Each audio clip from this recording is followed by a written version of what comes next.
Hola, buenos días. Vamos a empezar con la última sesión de este curso. Antes de empezar, dos anuncios. Primero, puse en el Dropbox no solamente el material de ayer y anteayer que todavía faltaba, sino también un participante me mandó dos links para que eran películas relacionadas con el tema que tratamos ayer, o sea, si quieren consultar, están ahí. Y por el otro quisiera recordarles o de mandarme o de dejar aquí por favor un feedback. He recibido uno hasta ahora que no es, digamos, representativo de todo el curso y por eso sí les ruego. Vamos a hablar hoy un poco sobre métodos cualitativos y en particular sobre la entrevista a la empresa. Eso por supuesto es como una introducción muy breve. Voy a hablar mucho de mi propio trabajo. Tengo entendido que aquí en la facultad métodos cualitativos no son muy comunes, pero sí noto que de parte de los estudiantes hay bastante curiosidad sobre eso. Entonces me parece un tema importante. Es una técnica más, o sea, no en todo lo que voy a exponer, no se trata de crear como una competencia entre lo cuantitativo o lo cualitativo, sino yo diría que es una técnica más que sirve para ciertas metas de investigación, mientras lo cuantitativo, y también en lo cuantitativo tenemos muchas técnicas, ¿no? Sirven para otras cosas. Para los de ustedes que tengan más interés en métodos cualitativos y en particular en la entrevista, ya lo anuncié varias veces, el 28 de agosto y el 25 de septiembre habrá un taller de 2 días que voy a impartir yo junto con Laura Vázquez de aquí de la facultad sobre el tema de la entrevista como una técnica de investigación para economistas. Les vamos como a principio de agosto, les vamos a mandar a todos los participantes del curso una invitación para que ya lo sepan y que dejen libre esos días si tienen interés. O sea, sería el 28 de agosto y el 25 de septiembre, un taller de 2 días con mucha práctica. O sea, el primer día será así de exposición por parte de nosotros, pero sí también involucra práctica por parte de participantes. Ustedes tendrían que hacer entrevistas para intentarlo y lo vamos a analizar luego junto. No tiene valor curricular, pero sí se entrega constancia. Y en la segunda parte de la presentación de hoy, como a las 11 no habrá pausa hoy, sino yo voy a hablar como 1 hora y después seguimos con la discusión. Lamentablemente 2 personas que confirmaron su asistencia por fin y al cabo no pueden. El secretario general de la facultad, Eduardo Vega, tiene otro compromiso urgente y lo mismo Jaime Sobrino del Colegio de México. Pero yo creo que entre nosotros tres, Javier del Gatillo del Instituto de Investigaciones Económicas y Enrique Tucelpetas del Sechimex, tendremos un debate interesante también. Bueno, brevemente lo más importante de ayer, hablé sobre la crisis hipotecaria en Estados Unidos y parto de la hipótesis que la crisis originó en la economía real, entre comillas, una crisis de sobreacumulación que tiene como consecuencia financiarización, un auge del crédito hipotecario y eso luego un auge de construcción. Como dice Harvey, recuerden que el fundamento conceptual de este análisis es el concepto Spatial Fix de David Harvey. Urbanization is one way to observe the capital surplus. Para realmente hacer absorber urbanización, el capital excedente se extendió tanto socialmente como geográficamente el crédito y eso se llama subprime. Con tasas, el contexto fueron tasas de intereses muy bajas, aumento por años sostenidos en el precio, en los precios inmobiliarios. Sin embargo, como a mitad de los años 2000 bajaron los ingresos de los hogares estadounidenses y subió la tasa de interés. Eso tuvo como consecuencia un freno del reembolso y empezaron a bajar los precios inmobiliarios, etcétera, etcétera. Spatial Fix en este contexto es importante porque Harvey nos habla mucho de la expansión también geográfica y en este contexto no es a gran escala, digamos norte-sur o hacia China, sino es la expansión del crédito hacia varias partes de la ciudad que antes estuvieron excluidos del crédito hipotecario en términos sociales hacia grupos vulnerables, sobre todo afroamericanos y inmigrantes de América Latina. También intenté con el concepto de Harvey explicar una parte o utilizarlo para explicar algo de la crisis en Grecia, y aquí el punto clave sería a través de la entrada en la Comunidad Europea, lo que hoy en día se llama Unión Europea, y sobre todo en la zona euro, la economía más débil, la de Grecia, ya no tenía posibilidad de reconciliar las diferencias en productividad con políticas monetarias, y eso condujo a una crisis profunda de la economía. Y lo de Harvey en este caso sería que Alemania, o sea, productores en Alemania, capitalistas en Alemania, intentan resolver su crisis de sobreacumulación a través de la explotación tanto del capital como de mercancías, y como dice Harvey, eso puede funcionar bien, sin embargo solamente hasta el punto en que hay que repagar la deuda, y a este punto vino hace años y en eso estamos. ¿Algunas preguntas acerca de la presentación de ayer, de los temas de ayer? Entonces, voy a seguir con lo metodológico. Como se dieron cuenta, a veces yo ya tocaba este asunto. Por ejemplo, hablábamos de la geografía económica en total. Es una disciplina en que se aplican muchos métodos. Estamos muy abiertos a diferentes técnicas de investigación, de algo muy cuantitativo como los sistemas de información geográfica o estadísticas, hasta análisis de discursos, o sea, de cuantitativo hasta lo cualitativo, lo que por una parte es buena, porque tenemos bastantes opciones de investigación, por el otro eso trae consigo el peligro de una mezcla de métodos poco justificados. O sea, siempre, si se mezcla métodos, siempre es importante justificar, porque en este caso aplico o utilizo esta técnica, en otro caso otra.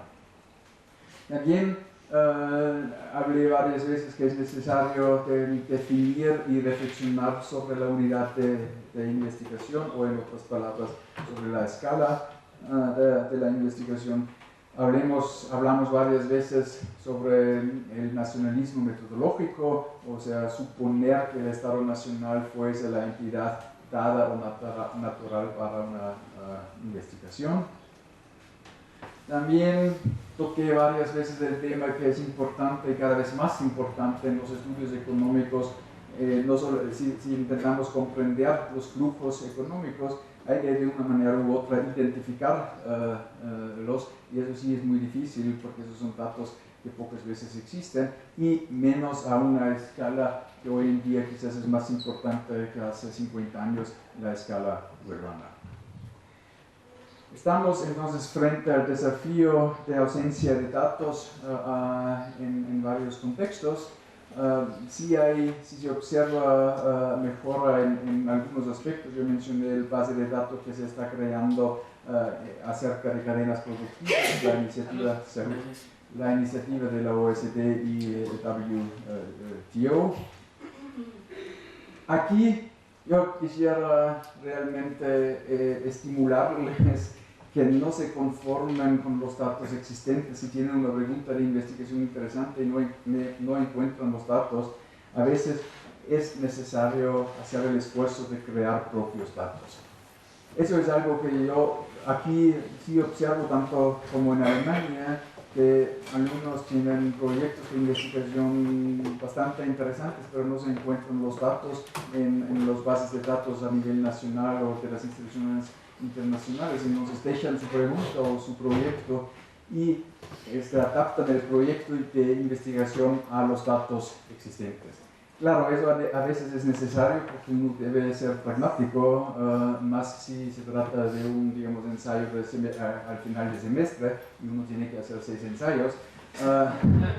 Pero si es ya un trabajo con más desafío como una tesis, licenciatura y más maestría, yo sí creo que valdría la pena pensar si no es posible crear propios datos para una investigación. Y precisamente sobre eso voy a hablar, cómo crear datos no existentes sobre temas particulares, y en este caso voy a enfocar en estudiar prácticas, relaciones y procesos. Una cita de un geógrafo económico británico, dice Richard Falconbridge: "We should not automatically assume individuals, firms or nation states as black boxes. Rather, to understand networks and their embedded relations requires us to probe into the socio-spatial constitution of these individuals, firms and institutions." Lo que dice es que en muchos casos se asume las relaciones entre empresas, por ejemplo, o estados nacionales, pero realmente no se investiga esta relación. Por ejemplo, con los modelos de graduación, que el otro día me tocaba leer un ensayo de un estudiante, con estos modelos se asume que una ciudad más grande, que concentre más actividades económicas, tenga influencia sobre ciudades más pequeñas. Y eso es probable, es bien plausible, pero de los datos mismos no lo sabemos. Y les voy a dar algunos ejemplos. Si nos interesa, por ejemplo, relaciones de poder o relaciones de influencia, hay que estudiar estas relaciones y no suponerlas de los datos puros. En mi caso, eso sería lo que me interesa, lo que he mencionado ya varias veces, la geografía de Cornes, o sea, la geografía de centralidad económica, centralidad, de hecho, entendido en los términos como aquí hablábamos, donde se gestiona, donde se puede localizar la gobernanza de las cadenas productivas. Y aquí mi primer paso en esta investigación es reconocer que hay una diferencia entre tamaño y función.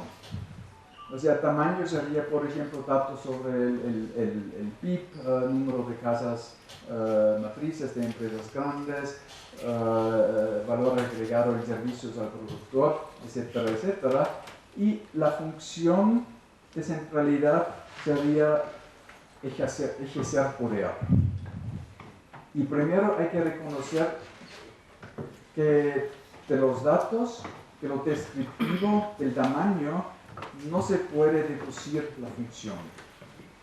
Sí es probable, o sea, sí es probable que una ciudad con más casas matrices, por ejemplo, tenga más influencia que una ciudad con menos casas matrices, pero no automáticamente es así.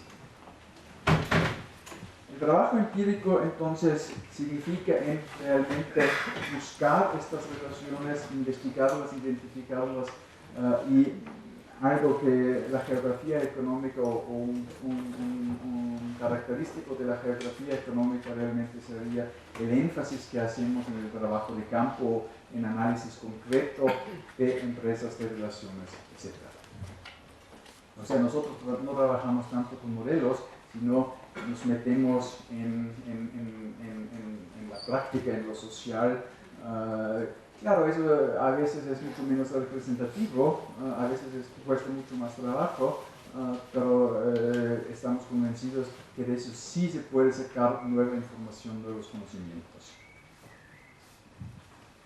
Liverstock, otro geógrafo económico con gran importancia en Inglaterra, to use social surveys like interviews to explain processes of unraveling the complexities of relationalities between cities in changing global societies.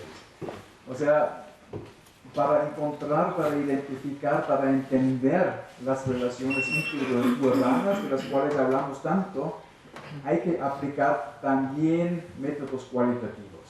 Si lo cuantitativo sirve, y les voy a dar ejemplos un poco más al rato, si lo cuantitativo sirve, pero no es suficiente, no nos informa sobre la calidad de las relaciones.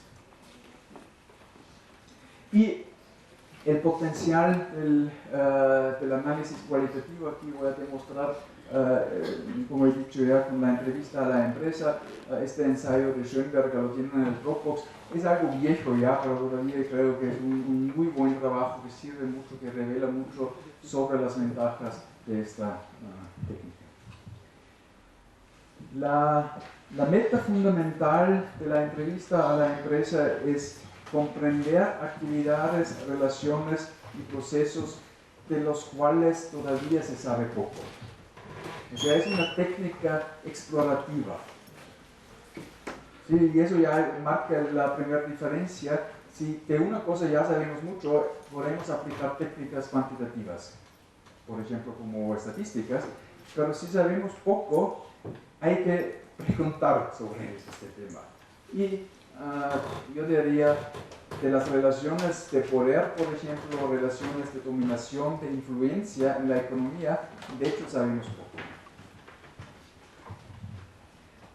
La meta con esta técnica no es crear conclusiones generalizables. O sea, dicho de otra manera, no es probar hipótesis. Para eso no sirve. Siempre los estudiantes que empiezan con este tipo de análisis empírico me preguntan cuántas entrevistas necesito para un trabajo bueno. Claro, eso es muy difícil de contestar porque depende del tema, depende de los entrevistados, depende de la calidad de las entrevistas. Y nunca les doy una respuesta así fija. Claro, 2 no son suficientes, pero con 10, 15 quizás ya tienes una información bastante sólida. A lo mejor 6 ya son suficientes, a lo mejor necesitarías 20. Pero en todos los casos no es generalizable la conclusión, pero sí es plausible. Y eso es un término que yo utilizo mucho, quizás recuerden del primer día, yo les decía que yo tengo mi doctorado en geografía, en historia económica, y los historiadores hablan mucho de plausibilidad, o sea, de una conclusión plausible y no de generalizar resultados. Otra vez lo he mencionado ya, pero quisiera subrayarlo.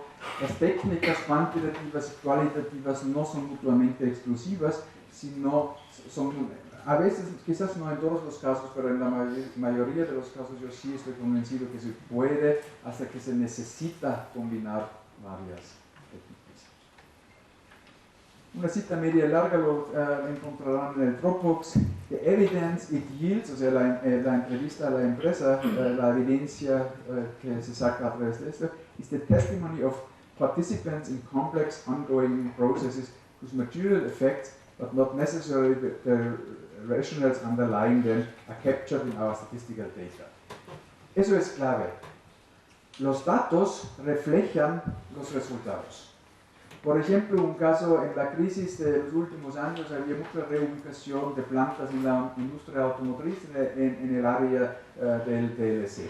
Muchas plantas se reubicaron hacia el sur, hacia México, y en la crisis más plantas se cerraron en Estados Unidos. Eso lo sabemos a través de los datos, y eso es muy válido. Pero de estos datos no conocemos las estrategias detrás. ¿Por qué la Ford y otras empresas lo hicieron? Claro, podemos a través de los datos formular hipótesis por qué lo hicieron, y claro, una hipótesis muy sugerente en este caso sería que la mano de obra es mucho más barata que en Estados Unidos. Pero de los datos no se sabe, no se puede comprobar con los datos esta hipótesis. Es un ejemplo bastante simple, pero para conocer el motivo de reubicación, pues hay que preguntar a los gerentes por qué lo hicieron. This is then evidence of a different kind from the produced by quantitative techniques and cannot be had otherwise. Eso también es importante, cannot be had otherwise. No hay otra manera de obtener alguna información salvo en preguntar a la gente involucrada en los procesos. Porque ellos saben, es su trabajo diario y ellos saben, ellos son los expertos en eso. Carefully used, the interview can provide a qualitative context that amplifies and enriches the meanings derived from quantitative methods. Otra vez, amplify and enrich, o sea, enriquecer no es una competencia, no es o el uno o el otro, sino es una combinación de técnicas. El ejemplo ahora de mi propio trabajo acerca de la centralidad de decisiones económicas, de economic corners. Yo parto de estudios de ciudades globales y en particular de lo cuantitativo, la conectividad entre las ciudades globales. Recuerden, lo tocamos el lunes el tema. Este sería un mapa de las ciudades globales más importantes y aquí un ejemplo. Esta conectividad que tiene Londres como la ciudad más central, de Nueva York y Hong Kong, esta conectividad, esta matrix de ciudades se deriva de un modelo cuantitativo algo sofisticado. Tienen un texto de Peter Taylor de 2001 en el Dropbox donde explica la técnica. Claro, es informado por un concepto, pero es sumamente cuantitativo. Ha incrementado muchísimo nuestros conocimientos sobre la geografía de ciudades globales y cómo ha cambiado. Ellos hacen este trabajo desde el principio de los años, o desde el año 2000, y se puede calcular, por ejemplo, con estos datos y se ve claramente cómo la centralidad económica se está transfiriendo hacia el este y en particular hacia China. O sea, realmente es una fuente muy importante de datos. Sin embargo, y eso sería mi crítica, muchos toman estos datos y hablan de centros de command and control, o sea, las cifras que se hacen ciudades globales son como centros de control económico, pero los datos no nos dicen. Los datos nada nos dicen, aquí son las ciudades que más empresas de servicio al productor tienen y más empresas que están mejor vinculadas con otras ciudades. Pero los datos así no hablan de prácticas de control económico. Y control económico es una práctica, es una relación social, de una empresa a otra empresa, de un profesional a otro profesional. Si me explico, ¿sí ven la diferencia entre los datos? Los datos, dicho simplemente, reflejan el tamaño de oficinas, pero no reflejan las actividades que se llevan a cabo en estas oficinas. Y eso es otra cosa. Para realmente conocer lo que hacen estos abogados en la Torre Mayor en la empresa Deloitte, hay que preguntarles. Porque del puro número, si son 100 o 300, no sabemos si realmente ejercen control sobre otras empresas. Se requiere entonces otro tipo de investigación para conocer, para saber de prácticas de control económico.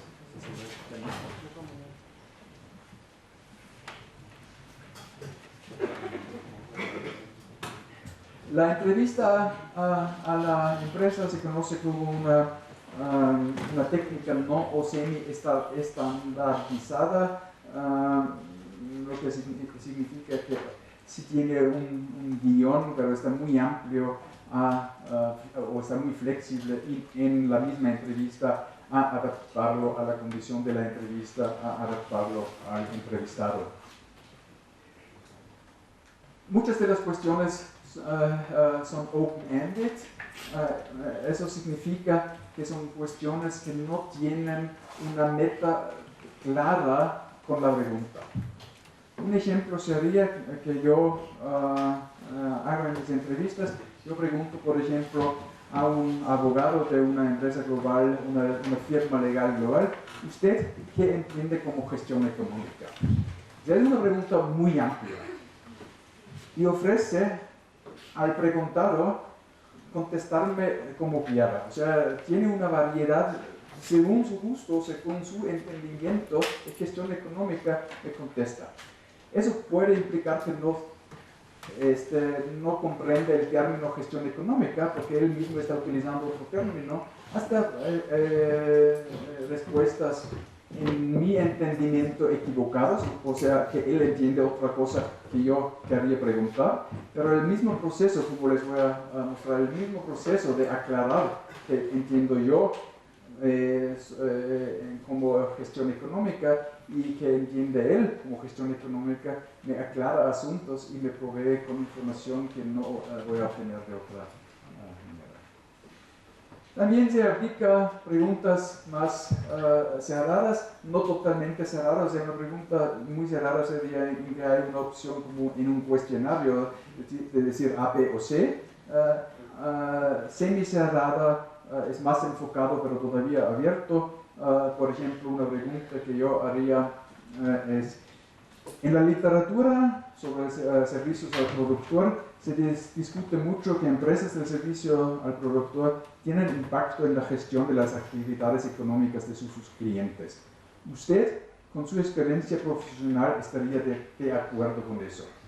Aquí ya es más cerrado porque estoy explicando, o sea, gestión económica, aquí ya me estoy acercando más explicando qué entiendo yo o en la literatura con este término, y le pregunto por su experiencia si él mismo cree que él a través de su trabajo influye la gestión de la cadena productiva de su cliente.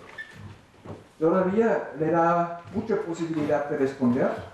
O sea, puede responder como el ejemplo que di aquí el otro día de la industria X en México, donde había una empresa que reubicaba plantas, pero también me podría hablar, por ejemplo, sobre asuntos de impuestos o temas laborales o lo que sea. Lo que a él le ocurre, el campo, la materia en que él influye las actividades económicas de su cliente. Pero sí ya está enfocado en la cuestión, ¿usted está influyendo o no? Si tienen alguna duda o si algo no queda claro, por favor interrumpan. Luego, quizás el chiste o lo más, o una de las partes más importantes en la entrevista y seguramente uno de los secretos de hacer una entrevista buena es que debe ser un diálogo colaborativo, o sea, el investigador debe lograr enganchar al entrevistado o a la entrevistada intelectualmente. Para un profesionista, para un abogado en una empresa legal, concederte una entrevista de media hora, para él valdría como $1,000 o $2,000, porque eso es lo que hacen de venta en este tiempo. Lo que sí recibe en este tiempo es un debate intelectual que a lo mejor le interesa. Lo que no tiene llenar un cuestionario, eso para él no tiene ningún desafío intelectual. A lo mejor lo deja para una secretaria para hacer eso. Pero si el abogado, por ejemplo, reconoce que yo como investigador también sé de las cosas, y más aún, yo sé quizás otras cosas que él en su campo, porque yo he hablado ya con otros abogados, por ejemplo, eso le puede interesar. Y de eso se crea, y realmente si se logra, eso sería una entrevista muy buena, se está creando un ambiente de discusión. Ya no es tanto como después de un partido de fútbol, cuando los futbolistas están entrevistados, pregunta, respuesta, sino uno entra en un debate. ¿Sí? Claro, en el debate yo no opino, yo hago preguntas, pero intento hacerle hablar, y de eso se trata, hacer el otro hablar. Claro, uno como investigador tiende a hacer mucho énfasis en eso, en lo de que no hable de cualquier cosa, sino que le hable del tema que a mí me interesa. Es entonces la entrevista a la empresa se puede entender como una práctica entre expertos. Claro, expertos de diferente manera, él más quizás lo práctico, yo más de literatura, conceptual, me he entrevistado con otros expertos. expertos. Y eso, me repito, a lo mejor contribuye a abrir al entrevistado. Y eso es esencial, porque detrás de eso es o sea, asumimos que ciertos conocimientos, ciertas informaciones están dentro de las personas. Es como tacit knowledge, o sea, conocimientos tácitos. Y para tener acceso a estos conocimientos, yo vengo buscando acceso a la persona, a abrirle. ¿Sí? Y en eso muchos factores son muy importantes. El otro día ya mencionaba cuando hablamos de la importancia de los factores socioculturales, que por ejemplo hay estudios que demuestran que en los mercados financieros más información pasa entre hombres blancos que entre hombre y mujer o entre hombres de diferentes etnias. Y aquí es algo similar. O sea, si tú caes bien al entrevistado, contribuyes a abrirle a una práctica entre expertos. Eso, por supuesto, no implica, o sea, ser muy insumo, o sea, muy subordinado, pero algo que yo aquí en México, por ejemplo, utilizo y que da buenos resultados es, claro, si se dan cuenta que yo hablo español y hasta que yo hablo un español algo mexicanizado, eso crea simpatía. Y en estos casos, claro, yo digo pues, porque el pues es el español de América Latina, y no es español, es español. O si se dan cuenta que yo conozco la ciudad, que yo sé del tráfico, por ejemplo, o de otras cosas. Eso está creando como una puente entre la persona entrevistada y mí. Claro, estos son los factores, digamos, suaves. Lo básico es saber muy bien de la empresa, del entrevistado, o sea, ir a una entrevista mal o semi-informado, de ninguna manera es posible. Pero con toda la información hay más factores que contribuyen a eso, a abrir al entrevistado para que él le permita acceso a sus conocimientos. Y otra vez, para él el tiempo realmente es dinero, porque esta gente hace en una hora, no sé, $1,000 o $2,000 de ventas. Entonces la relación personal siempre es importante. Yo a veces he tenido con estudiantes en prácticas de esos problemas a decirles, si tú vas a una entrevista con una empresa, tienes que vestirte adecuadamente. Eso no necesariamente significa corbata, pero significa no shorts. No se rían, pero esos son aspectos socioculturales que son importantes. En Cuba, por ejemplo, está bastante mal visto ir a una entrevista no afeitada. Si tienes barba es otra cosa. Pero una barba de 3 días, que en Europa, por ejemplo, sería totalmente tolerado, en Cuba no está tolerado. Y conocer estos aspectos suaves también es importante. Les voy a dar 3 ejemplos de ventajas de la entrevista a la empresa. Primero, explotar, de eso ya he hablado, explotar conocimientos profundos del entrevistado que están adentro de él, digamos. Segundo, o parte de eso es captar nociones y matices. Segundo, explotar ambigüedades. Y tercer, hasta malentendimientos pueden ser útiles. Y en cada caso les voy a dar un ejemplo de mi propio trabajo. Explotar conocimientos profundos. Otra vez esta pregunta, ¿usted qué opina? ¿Tiene influencia en la governance de las cadenas productivas de sus clientes? Les voy a leer las respuestas y luego comentar sobre eso. Primero, aquí en la Ciudad de México, un partner de una empresa legal global me dice, el abogado en inglés se llama counsel o counsellor. En Italia es il consigliere. El abogado, por definición, es un asesor de mucha confianza. Es un asesor de mucha confianza. O sea, la repetición, por ejemplo, significa algo. Porque él está subrayando que él opina que el abogado debe ser de mucha confianza. Entonces, parte de nuestro trabajo es la parte técnica legal.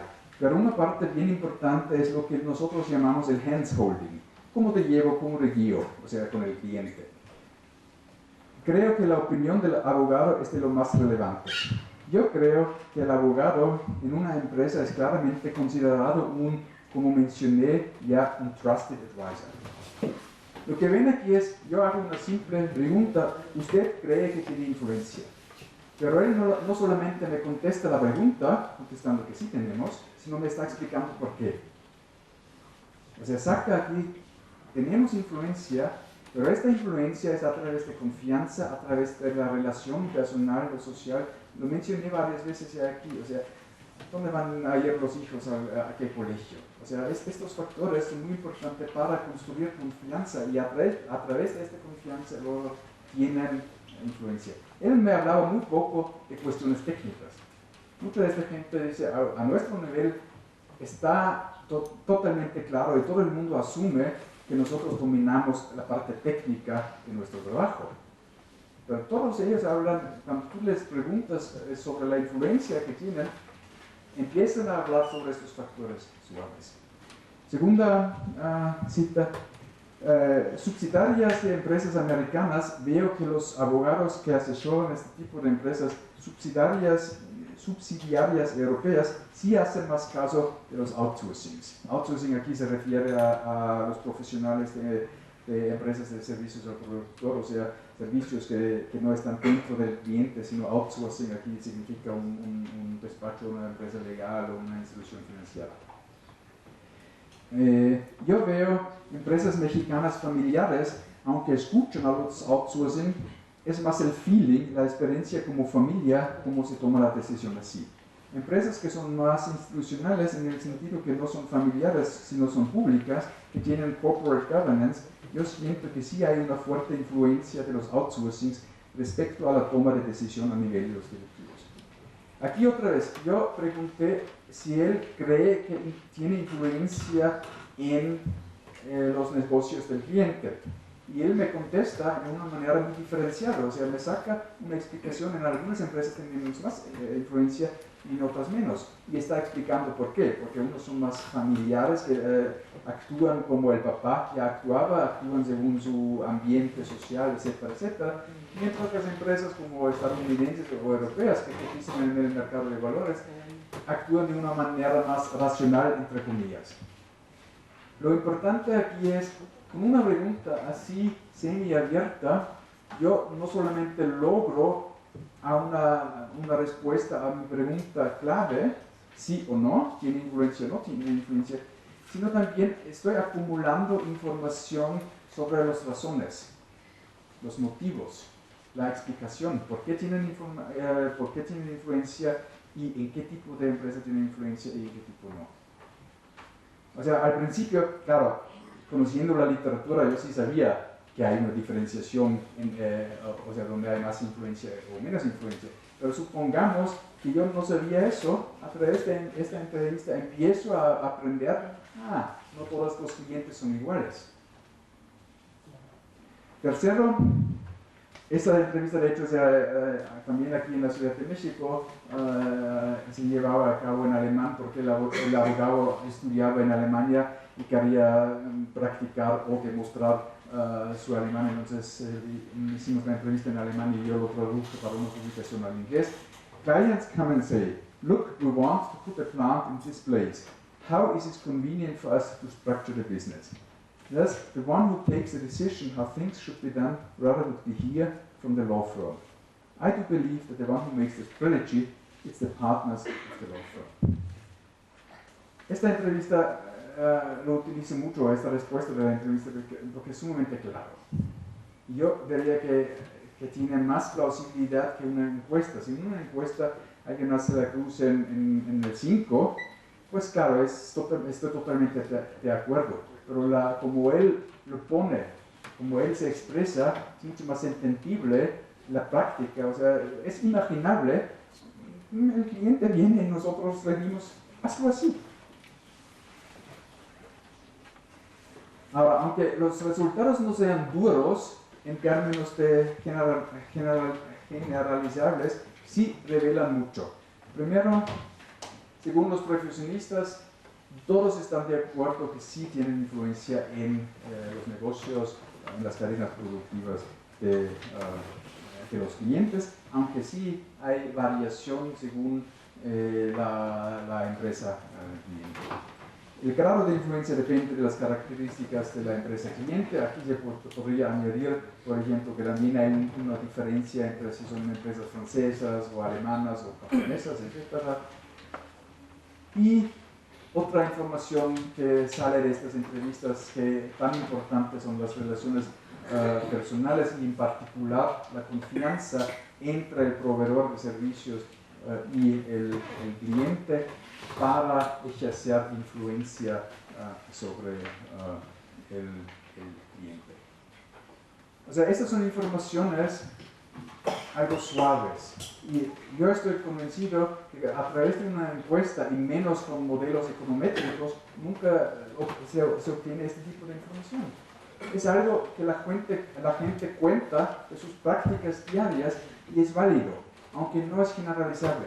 Yo estoy totalmente convencido que eso sería generalizable, porque en todas las entrevistas que yo he hecho sale esta información. Yo nunca me puse el trabajo de hacer un cuestionario y un análisis estadístico, pero con la práctica y si uno hace más entrevistas, uno desarrolla un feeling, un sentimiento, qué tipo de información de hecho se acerca a ser generalizable y donde hay todavía bastante espacio o contradicción o varias posiciones. Segundo, la entrevista a la empresa también nos permite explotar ambigüedades. Y el ejemplo que aquí quisiera darles es la pregunta: ¿usted qué opina de la cercanía espacial hoy en día para su negocio importa? Claro, es una pregunta sumamente importante para la geografía económica. Si tratamos temas como el clustering, aglomeración, el debate de globalización ha hecho innecesario el espacio, etcétera, etcétera. Yo pregunto a los profesionistas: ¿usted qué cree? ¿Es importante o no importante? Y aquí yo estoy muy seguro, si fuese una encuesta, muchos optarían para en medio.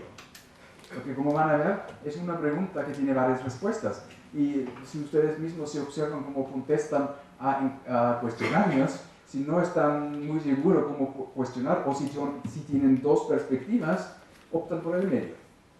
¿Sí? Entonces aquí sería la respuesta, estoy convencido que sería así.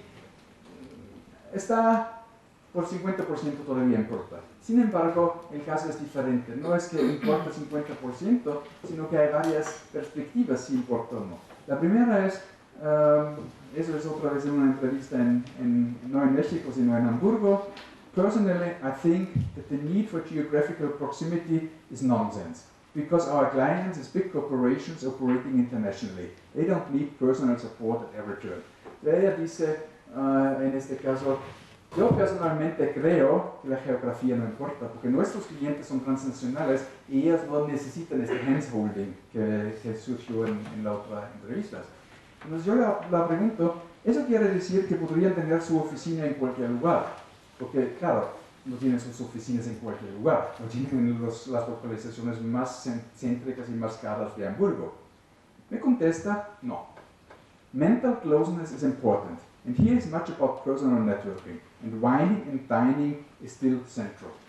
O sea, wining and dining significa tomar vinos y ir a cenas.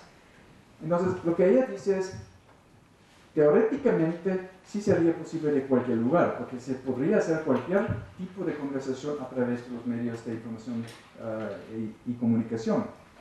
Pero de hecho no es así. La teoría y la práctica aquí son dos cosas. Y eso es una respuesta aquí, solamente un ejemplo, pero eso es también una respuesta que sale de muchas entrevistas que dicen teóricamente lo podríamos hacer, pero de hecho no lo hacemos, y no lo hacemos porque el cliente requiere la cercanía. No todos los días, pero el cliente por lo menos quiere tener el feeling que si fuese necesario, el profesionista o la profesionista en este caso está cerca y le puedo ver esta tarde sin mediación de tecnologías altas o sin tomar un tren de alta velocidad. Un comentario en ¿Sí? relación a eso.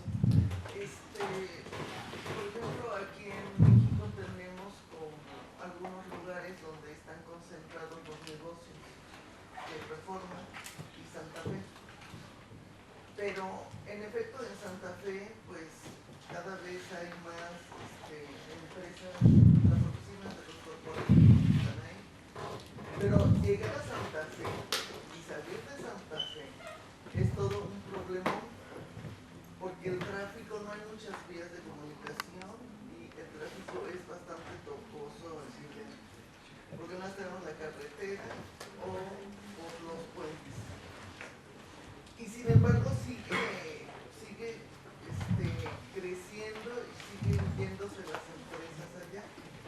Pero esto implica, porque no todos tienen un helicóptero para llegar a Santa Fe, entonces implica invertir mucho tiempo en llegar a Santa Fe. Sí, pero precisamente mi hipótesis, yo no sé si todos escucharon el comentario, yo tengo la hipótesis, y sería un tema para un trabajo comprobar o refutarla, que el auge de Santa Fe ya pasó. La ciudad global, digamos, la Ciudad de México está recuperando espacios más centrales, como precisamente el Paseo de la Reforma y también lo que se llama Nuevo Polanco. ¿Por qué? Porque en algunas entrevistas se sale, nosotros también buscamos un ambiente urbano. Y Santa Fe es todo, pero no urbano. En Reforma sí lo es.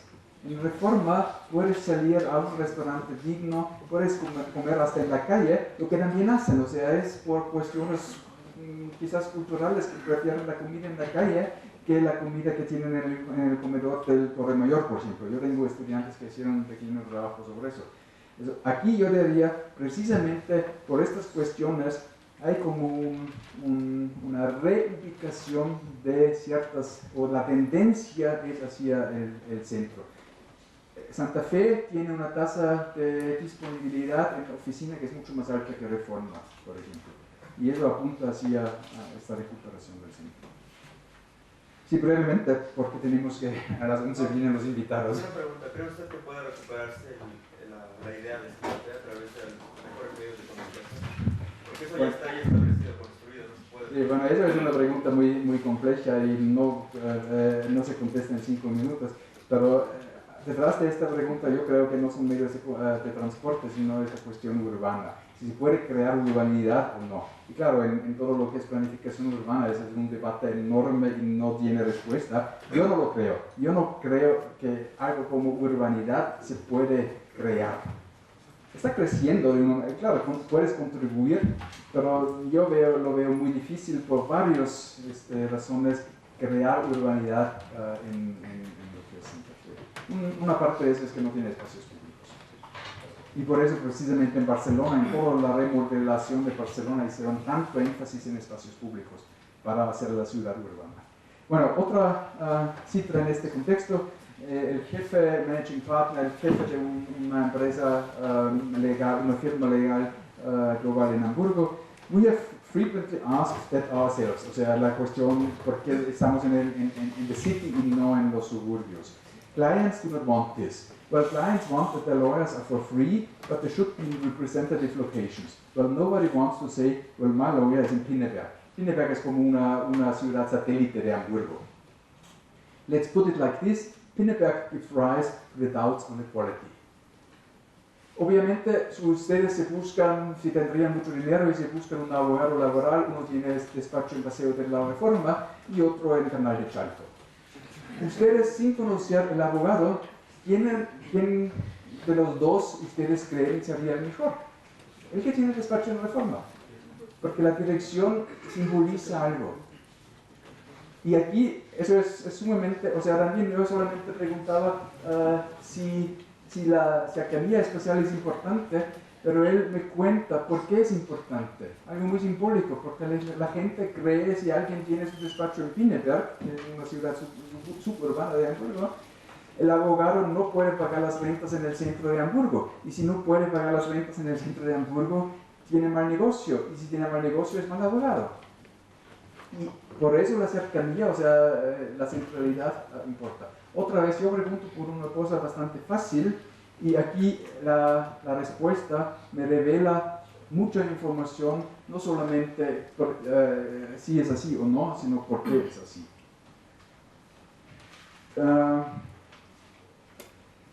Otra vez, los resultados no son duros en términos generalizables, revelan la ambigüedad, que también es un resultado.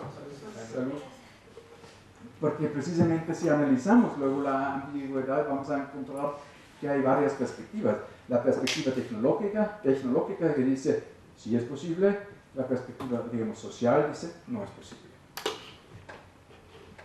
Y las razones también, o sea que el face-to-face, cara a cara, es sumamente importante, que espacio es más que distancia o es más que medio ambiente construido, ¿sí? Porque técnicamente Pinneberg no tenga mala infraestructura, digamos, por ejemplo, en las tecnologías de información y comunicación, sino que espacios tienen significados. Y aquí hasta existe la expresión una dirección buena, tiene influencia. Hay estudios, por ejemplo, por ahí en Europa que gente aplicando para trabajos y se hizo pruebas con la dirección que tienen, o sea, un currículo igual, pero una dirección donde viven diferente. Y se muestra que gente con algunas localizaciones tienen menos probabilidad de obtener los trabajos, no porque el currículo sea peor o la presentación sea peor, en cada caso ha sido la misma persona, pero el que emplea asume, si tú vienes de, digamos, esta Palapa, eres peor para emplear si tú vienes de, digamos, Coyoacán. Tercero, hasta malentendimientos pueden ser esclarecedores. La pregunta que hago en mis entrevistas, ¿usted qué opina por qué hoy en día las empresas de servicios al productor son tan importantes para el funcionamiento de las cadenas productivas de sus clientes? Y un abogado a mí me contesta, I do not understand your question. I mean, why do we need lawyers at all? Why do we need doctors? Can we all fix our eyes ourselves? O sea, él hasta me regañaba y entramos en una situación bastante incómodo para mí. Pero me dice, tú eres un idiota, ¿por qué preguntas estas cosas? Pues claro, somos importantes. Pero ese es otro tipo de información. En un cuestionario sería 5. Pero aquí todo el feeling que está detrás de su respuesta es casi como un reproche decirle, ¿usted es importante? Pues claro lo soy. ¿Cómo vas a presentar eso? Y es información. Otra vez, no es generalizable, pero sí es deep knowledge. ¿Sí? ¿Sí me explico? O sea, es tan evidente que la pregunta parece tonta. Claro, lo que aquí hace falta, y estoy en eso, es comprobar estas respuestas con respuestas de los clientes. Porque puede ser que los clientes lo ven de una manera diferente, que el abogado dice, pues yo soy súper importante, pero el cliente dice, él se cree muy importante, pero nosotros hacemos lo que queremos. Eso todavía, o sea, estoy en eso y esta parte falta aquí. Pero lo importante es, de esta perspectiva de las empresas al servicio al productor, sí se descubre qué tan importante ellos mismos se perciben. Y yo sí estoy convencido que eso tiene un fundamento bastante sólido. Entonces, para concluir y terminar, yo diría, y en eso quizás me dirijo más a los estudiantes que a los docentes, atrévanse a probar algo nuevo, atrévanse a hacer entrevistas. Y claro, esa es una técnica que debes aprenderse, no se sabe el primer día, no todas las entrevistas salen bien, mis primeras entrevistas también fracasaron, por varias razones, pero se puede aprender y se puede sacar información que es muy importante y muy valiosa y que no se puede obtener a través de otras vías. Y todas las cuestiones de estrategia económica, poder económico, por ejemplo, para todas estas cuestiones, para aterrizarlas, para profundizarlas. Entra. 2 minutos más, 3 minutos más, y ya empezamos. Para estas técnicas se requieren para estas preguntas, para estos temas se requieren otras técnicas. Con eso voy a terminar el curso y para la discusión. En el penúltimo diapositivo quisiera recordarles una vez a Fernand Braudel con 2 citas que me parecen que están como un resumen total de este curso. Dice Braudel: las inversiones crean una geografía cambiante de las ganancias, que proporcionan la llave para el entendimiento de las fluctuaciones coyunturales del capitalismo, que vacila entre el Levante, América insulina, China, el comercio de esclavos, o también entre el comercio, la banca, la industria y hasta la tierra. Dice Braudel: para entender todas estas fluctuaciones, el proceso del capitalismo, hagamos una geografía de ganancias. Y esta geografía de ganancias nos va a relevar en qué está el capitalismo, cómo se desarrolla.